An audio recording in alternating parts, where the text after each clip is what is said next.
नमस्ते दोस्तों, स्वागत है आपका गणित दर्शन यूट्यूब चैनल पर। पावर सीरीज सॉल्यूशन इस टॉपिक में interval of convergence, radius of convergence, formula for radius of convergence and examples on radius of convergence के बाद now the topic is series solutions of first order equations. तो जैसा हमने पहले भी discuss किया है, many differential equations cannot be solved by elementary methods, but we can find solutions of such equations in terms of power series. And this idea of power series method for solving ordinary differential equation is simple and natural. In this section, we describe procedure for first order differential equation whose solutions is known from elementary methods. यानी दोनों method से हम problem solve करने की कोशिश करेंगे, power series solution method से और डायरेक्टली एलिमेंट्री मेथड से भी।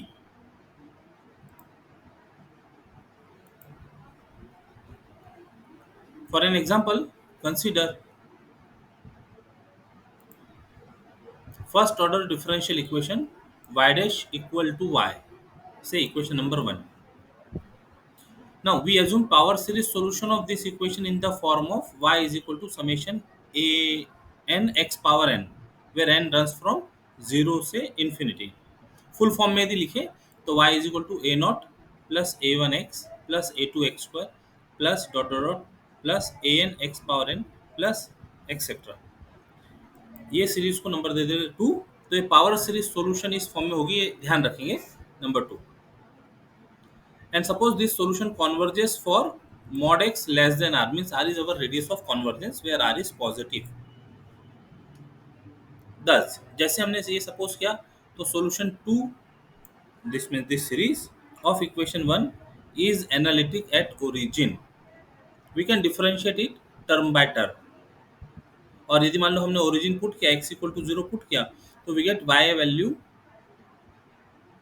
with some certain condition will get y equal to a naught, और यदि y की भी वैल्यू कुछ दी हुई हो, for example when x is 0 y is 1, तो in that case will get a naught as 1. तो a naught की वैल्यू फाइंड करना initially when x is 0 depends on initial condition. Now since the function is analytic, series 2 is analytic, therefore it can be differentiated term by term in its interval of convergence so that we get, इसका derivative find करना शुरू करते हैं। तो y का derivative y dash, a nought का derivative 0 हो गया, ए वन एक्स का derivative a one, a two x square का डेरिवेटिव 2a2x, ऐसा करते करते चले जाएंगे। तो next term is a three x cube, derivative is 3a3x² etcetera. अब जब जनरलाइज करना होगा टर्म को, तो ये कुछ जो टर्म्स हैं इसका डेरिवेटिव दे लेंगे, तो n a n x power n minus one आएगा, और हमको x पावर n की टर्म यदि मिलानी है तो जनरलाइज कर लेते हैं उसको, एक आगे की टर्म लिख देते, तो n बन गया n plus one, A N बन जाएगा ए एन प्लस वन, और x power n minus one, एक पावर से बढ़ाने से वो एक्स एन हो गया। तो या तो इसके डेरिवेटिव से हम ये जनरलाइज टर्म लिख सकेंगे, और we can observe this term, यहाँ किस तरह का फॉर्म दिख रहा है। हमको x पावर n चाहिए, तो इनमें रिलेशन क्या है, x पावर 2 के लिए है 3a3, तो x पावर n के लिए क्या होगा, नंबर में n प्लस वन मल्टीप्लाइड होगा और a के सफिक्स में n प्लस वन। तो इस तरह से हम टर्म को जनरलाइज कर सकेंगे। तो अब ये y डैश का एक्सप्रेशन है नंबर 3, y का एक्सप्रेशन है नंबर 2, ये दोनों को हम नंबर 1 में पुट कर देते। तो जब आप लिखेंगे तो आप पुट कीजिए बाकायदा, पुट 3 and 2 in 1, तो आपके लेफ्ट साइड में ये एक्सप्रेशन दिखेगा y डैश के लिए, राइट साइड में y का एक्सप्रेशन दिखेगा। यहाँ डायरेक्ट लिखा using 2 and 3 in 1 we get. तो ये दोनों को इक्वेशन 1 में रखने के बाद लाइक पावर्स ऑफ x को इक्वेट करते हैं। तो पहले लिख दिया, ये y डैश पूरा एक्सप्रेशन है, this is y dash left side में, और राइट साइड में है y। अब लाइक पावर्स ऑफ x के कोएफिशिएंट्स इक्वेट करें, तो कांस्टेंट a1 है, यहाँ a नॉट है, तो we get a nought is equal to a1 और a1 is equal to a nought. x का कोएफिशिएंट है 2a2, इधर x का कोएफिशिएंट है a1, तो 2a2 is equal to a1, तो a2 हो गया a1 bye 2। 3a3 is equal to a2, तो a3 हो गया a2 by 3। ऐसा करते हुए x पावर n के कोएफिशिएंट देखें तो n+1 a n+1 is equal to an, तो an मिल जाएगा an अपॉन n+1। अब देखो a2 में a1 आ रहा है, a3 में a2 आ रहा है, तो ये a1 की वैल्यू पुट करते जाते हैं, तो a1 तो a0 है, ठीक है। यहाँ पर a1 की यदि वैल्यू लिख दिया तो it is a0 upon 2, 2 into 1 लिखकर उसको 2 फैक्टोरियल बोल सकते हैं हम। अब ये a2 की वैल्यू यहाँ पुट कर दें, a3 is equal to a2 upon 2 factorial into 1/3, तो 2 फैक्टोरियल में 3 मल्टीप्लाइड हो रहा है डिनोमिनेटर में, तो इट बिकम्स a0 3 फैक्टोरियल। ऐसा करते हुए हम जनरलाइज टर्म लिख सकते हैं an+1 is equal to a0 n+1 का फैक्टोरियल। इसको देखो a3 आ गया a0 3 फैक्टोरियल। ऐसी और दो तीन टर्म लिखने के बाद वी कैन जनरलाइज इट। तो जब ये an+1 आ गया है तो an क्या होगा वो भी देखा जा सकता है, इसके पहले की एक term an will be a0 n factorial. अभी जितने भी कोएफिशिएंट्स है ये कोएफिशिएंट्स यहाँ पर पावर सीरीज सॉल्यूशन के कोएफिशिएंट्स में पुट कर देते हैं। तो therefore power series solution 2 becomes y is equal to a0, तो a0 है, a1 a0 है, plus a2 a0 by 2 factorial x square, plus a3 a0 by 3 factorial x power 3 up to an। तो इसके पहले का कोएफिशिएंट जनरलाइज किया था a0 upon n factorial x power n। सभी में a0 कॉमन है, a0 कॉमन यदि ले लिया तो ब्रैकेट में बचता दिखता है 1 plus x square by 2 factorial plus x cube by 3 factorial plus up to x power n by n factorial plus etcetera, where a0 is arbitrary. तो ये हो गया power series solution of given equation. लेकिन देखो ये जो bracket में है सीरीज, ये सीरीज कुछ फैमिलियर सीरीज है, this is expansion of e power x, so we can write y is equal to a naught e power x।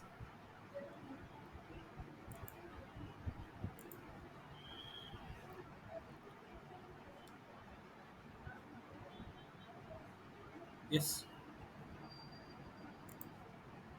so this shows that equation 1 has power series solution in the form 2 and it must be in this form, in the form of 4। अब ये जो series है ये series तो e power x है, मतलब y equal to a nought e power x, यदि direct method से सॉल्व करेंगे तो मिल सकती है इक्वेशन। ये सीरीज का यदि कन्वर्जेंस चेक करना है तो we can check it from ratio test that series 4 converges for all x and thus the term by term differentiation is valid and 4 is really a solution of equation 1। Also series in 4 is power series expansion of e power x, therefore 4 can be written as y is equal to a naught e power x। अब हमारी equation क्या थी, equation थी y dash is equal to y था,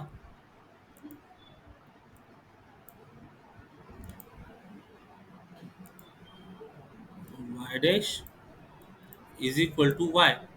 यदि इसको direct solve करें तो dy बाई डी एक्स हो गया, तो dy by d x upon y लिख लेते हैं, dy by d x is equal to y, तो dy upon y is equal to dx। Variable separable हो गया, on integrating we get log y is equal to x plus constant of integration लिखा जा सकता है से plus log a, फिर उसको इधर ला लिया log y minus log a will be log y by a is equal to x, तो that gives y by a constant of integration है is equal to e power x and y is equal to some arbitrary constant a into e power x। तो direct यदि इसको solve करें तो हमको इसी तरह का सॉल्यूशन मिलता है, ये y is equal to some constant e power x। तो ये सेंटेंस मेंशन किया, it is to be noted that separating variables in equation 1 and integrating we get the same solution. तो ये जो एग्जांपल है ये एग्जांपल से अब हमको प्रोसीजर समझ में आएगा, करना क्या होगा। Note this example suggest an idea for obtaining power series expansion of a given function.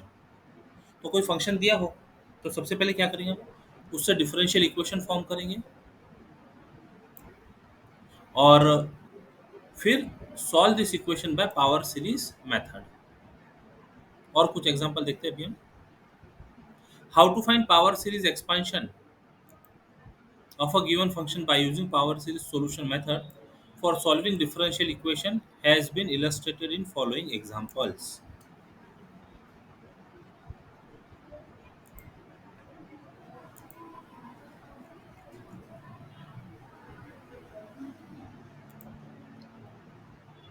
Consider consider function y is equal to 1 plus x power p।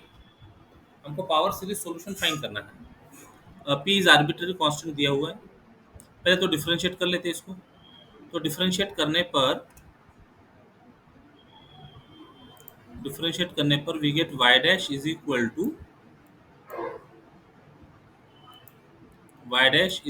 To p into 1 plus x power p minus one into inner function का derivative which will be 1।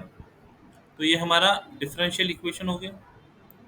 अब इसको यदि हम थोड़ा simplify करें, ये one plus x का power P into 1 plus x का पावर -1, तो आ जाएगा रेसिप्रोकल में, डिनोमिनेटर में, और उसको क्रॉस मल्टीप्लाई करते थे वाई डैश के पास में, तो ये बन गया 1 plus x into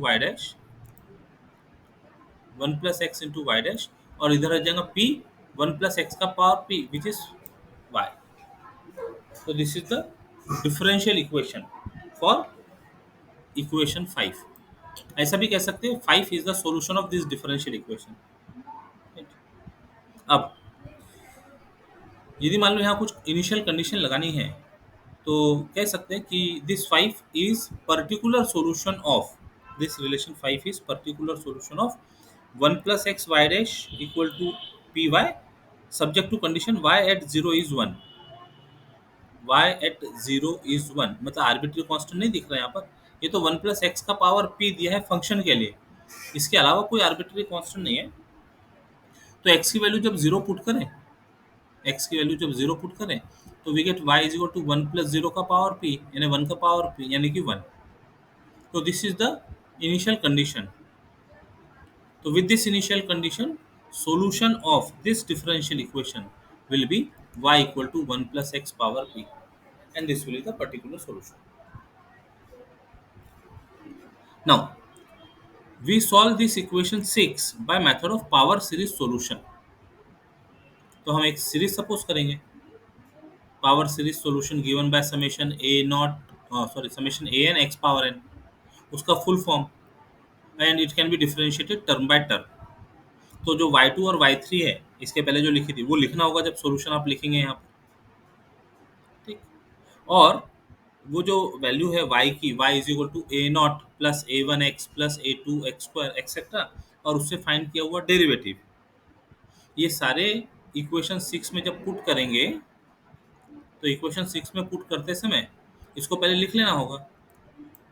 1 into y dash यानी y dash plus x into y dash is equal to p y, ठीक है। और अब यहाँ पर वाई डैश पूरा सीरीज पुट करेंगे, एक्स इंटू वाई डैश यानी वाई डैश के साथ एक्स मल्टीप्लाई करेंगे, और टर्म्स जो सेम टर्म्स होंगे उनको कलेक्ट कर लेंगे। तो जब सेम टर्म्स कलेक्ट करेंगे, अब ये रिटर्न पार्ट है प्रॉब्लम सॉल्व करते समय, ये पूरा पूरा डिटेल लिखकर लिखना होगा। उसके बाद जो रिजल्ट मिलेगा वो कुछ इस तरह से दिखेगा।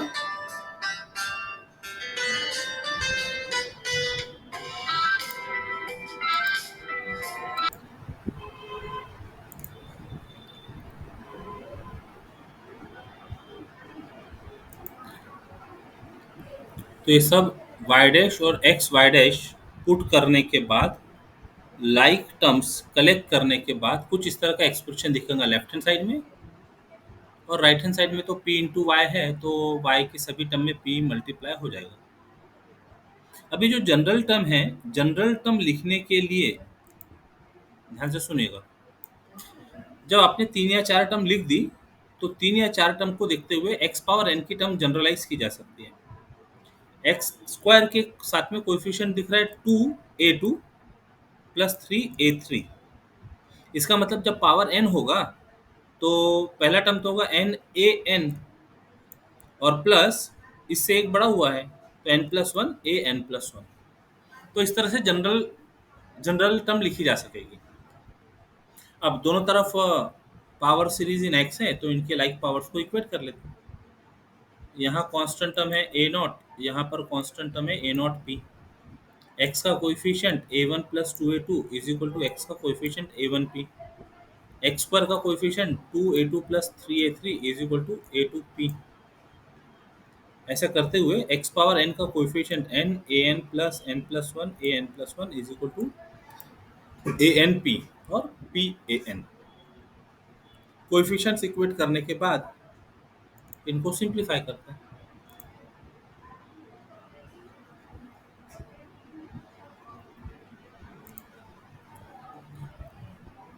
ये इनिशियल कंडीशन जब x 0 था, तो y की वैल्यू 1 दी हुई थी।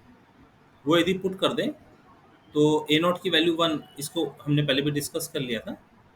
तो a नॉट की वैल्यू यदि 1 मान ले यहाँ पर, तो इनको रीराइट करते हैं a1 is equal to p।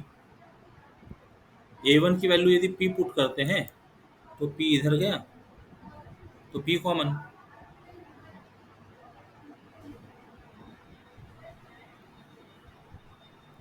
a2 2a2 हो जाएगा, p a1 माइनस a1। तो a1 की वैल्यू है p,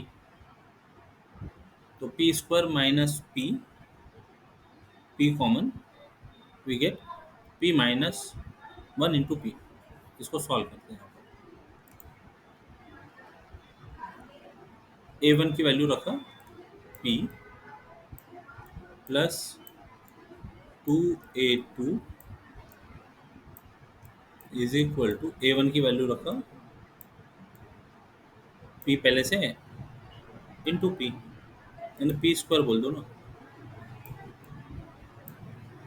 तो 2a2 आ गया p। अरे एक minute p p into p बोलो या डायरेक्ट p स्क्वायर बोलो। हाँ, तो 2a2 आ गया p स्क्वायर माइनस p, तो a2 हो जाएगा p square minus p common p minus 1 upon 2। तो 2 को 2 इंटू 1 मान के 2 फैक्टोरियल लिखा जा सकता है। इसी तरह से a3 की वैल्यू, पहले a3 देख लिया, तो p a2 minus 2 a2 p minus 2 आ गया, और a2 की वैल्यू ये रख दो, तो p into P minus 1 into P minus 2 upon 2 into 3, जिसको 3 फैक्टोरियल बोल सकते हैं। अब ऐसे ही करते हुए यहाँ पर भी n+1 an+1 is equal to p an minus n an। तो यहाँ से तो फाइंड करना मुश्किल होगा, तो इसी को जनरलाइज करना बेटर रहता है। a3 में 3 फैक्टर्स दिख रहे हैं, p p-1 p-2 तक, और अपॉन 3 फैक्टोरियल है।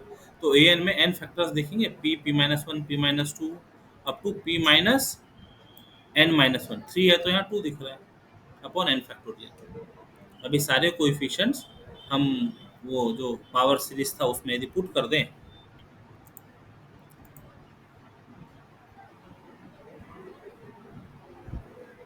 तो मिल जाएगा y is equal to a nought की वैल्यू 1 है, प्लस a1 की value px, a2 p-1 upon 2 factorial x square. ऐसा करते हुए an की वैल्यू अपॉन ये upon n factorial an plus etcetera. अब ये पावर सीरीज का टेस्टिंग की जा सकती है कॉन्वर्जेंस के लिए। तो from ratio test this series is convergence for mod x less than 1, and thus term by term differentiation is valid. So this 7 series in 7 is really a solution of 6. y क्या था हमारा, 1 + x का power p, तो यहाँ लिखा जा सकता है उसको। On comparing two solutions 5 and 7, using the fact that 6 has only one solution, we get 1 + x power p is equal to complete right hand side for mod x less than 1। अब ये जो एक्सप्रेशन है 1 + x, तो a + b का power n, binomial theorem हमने junior college में पढ़ा था। This gives general binomial expansion for arbitrary exponent. Now p can be any positive number or negative number or even fraction also. So this expansion is called binomial series, and it generalizes the binomial theorem for an arbitrary exponent। तो इस method से हमको कुछ और given functions के power series solutions find करने होंगे। अभी के लिए इतना ही, रुकते हैं, फिर मिलेंगे। Till then take care, bye bye, जय गणित।